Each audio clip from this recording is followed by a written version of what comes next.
is Phyllis Y. Whitley.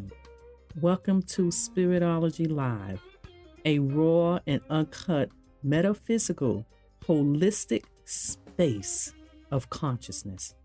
For self-healing, you will learn how to break your religious shackles, master and manifest your promised land within today. This podcast will be based out of my #1 Amazon best-selling author book called Spiritology. Let's get started.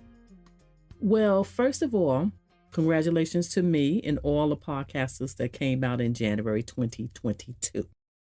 I am going to speak from episode 1. I'm going to continue just to give you a little bit more spice. And each week, you're going to get a little bit of dessert. I can't give you the whole dinner because you got to go ahead and purchase the book. Now, for those of you who say, I'm not going to go purchase the book, I just want the little surprises in it and stuff like that. No worries. That's what I'm here for. Now, we're going to go ahead and we're going to go right into it. First of all, we talked about in episode 1, religious shackles. And I didn't put too much emphasis on that. But what I'm going to do today, I want to dive in something that I discussed. To give you a short recap, religious shackles is those seeds, poisonous seeds that came way back and started in the garden, for what we know, that Garden of Eden in the Old Testament, went through the snake, and you know what happened. From there, going toward with the New Testament, the seed showed up many times before then. The seeds showed up with the killing of the 2 brothers. It just showed up everywhere. And now going forward, when you get to the New Testament, God just kind of like showed everybody, let me show you how it's supposed to be. Because remember, you got a perfect spirit going through an imperfect body. That's us. So I just want you to all know that this is something that gets you to a point in your life where you say, hey, I'm tired, I'm exhausted, I want to live my promised land. This is no way where I'm teaching you Bible study, but you got to go back to the manufacturer word if you want to know how something works. Amen. With that being said, we have a chapter called You Are Free. I want to let you know that you are free. What is that, Miss Phyllis? You have the freedom to go forth in life and choose. God said, are you going to choose life or are you going to choose death? You notice God gave you an option. So people be like, oh, Lord, why is this happening to me? God is giving you an option. He gave everybody an option because he don't want you to be walking around like a robot. It's just like your kids. You have to give them an option. Now, I know at a certain age, you say, hey, mama know what's best. I know what's best. You're not going to go to school at 2 years old by yourself. With that being said, he gave us the power that a lot of preachers and spiritual leaders is not letting us know. And a lot of us look up to them.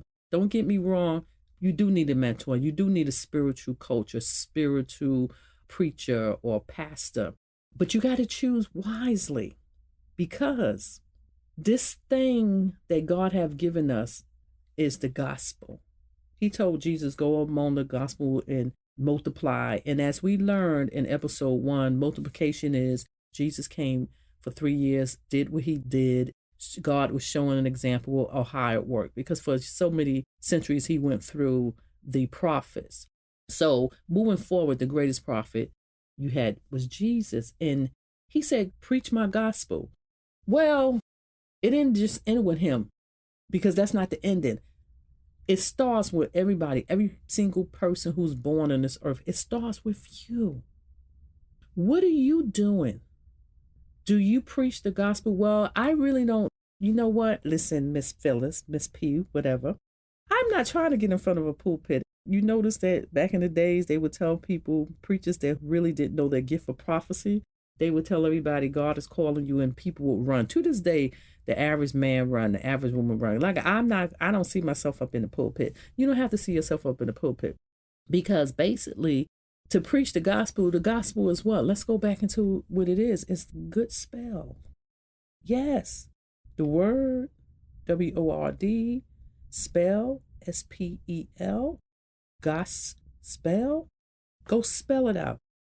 It's a good blessing, a good spell. People go crazy. Oh my God, she said spell. Oh my goodness, she said spell. Yes, I'm in the spiritual realm. The spiritual realm is not made up on all warlocks and witches and stuff like that. It's a dark side, but it's a good side. And God invented everything first. And see, we get confused, so don't get dismayed when you hear that. Don't run away. Some of y'all will run away, and it's fine because I'm here for those who are ready to go into their promise land. Who wants the truth? You're not going to get the truth unless you go back and manufacture a book.